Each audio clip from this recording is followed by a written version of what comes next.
When I'm asked by someone, "Who are you?" Well, not gonna lie, it's kind of hard to think of something to say. I usually end up saying, "I'm a student at Pascack Hills," but doesn't everyone say that?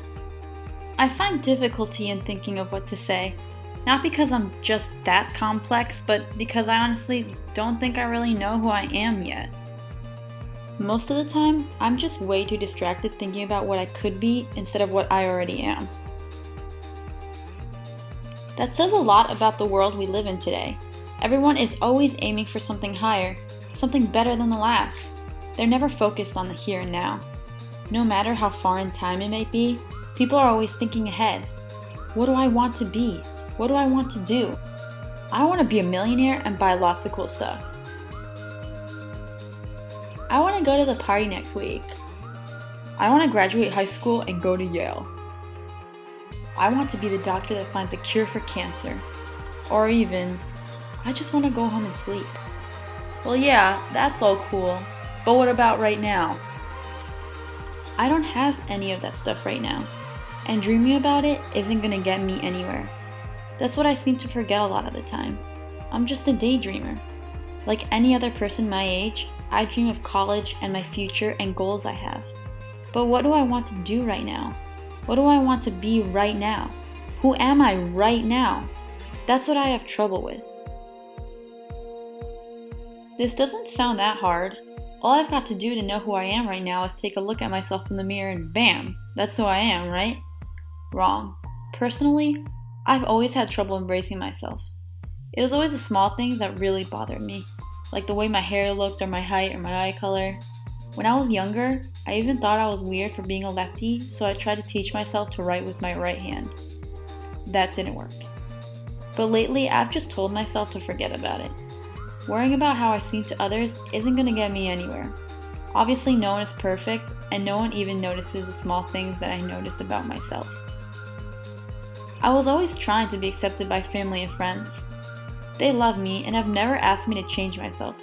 But for some reason, I just felt I was never good enough, so I tried hard at everything. If a friend said that they liked a certain TV show, I'd probably go home and watch some episodes so that I could talk to them about it later and show them that I was interested in it too, even if I wasn't. If another friend told me they liked a certain food, I'd probably go buy it for them or try it myself. I did favors for people willingly, without expecting anything in return. This isn't necessarily a bad thing, but take it from me, when you do it often, some people will start to take advantage of you, and that's never cool. That's when I realized I needed to stand up for myself and stop changing myself to fit into other people's likes and needs. I thought that I could find myself through others, but it's not true. I wasn't acting myself at all. I was basically a replica of everyone around me. No one should change for anyone just to feel accepted. You'd lose yourself completely by doing that. Lately, I've noticed that I don't fit into a certain category, like artist or musician or engineer. I'm just myself. I fit into my own category, and I'm made up of all the things that I always found hard to embrace. But those little things are what make me different from everybody else, and what make me me. For instance, I'm a girl who expresses herself better on paper than through speaking. Since I was 8, I've kept journals and notebooks full of short stories and poems I've written. I'm a member of my school newspaper staff. I prefer words much over numbers. Even though I may not seem like it, I'm a huge thrill seeker.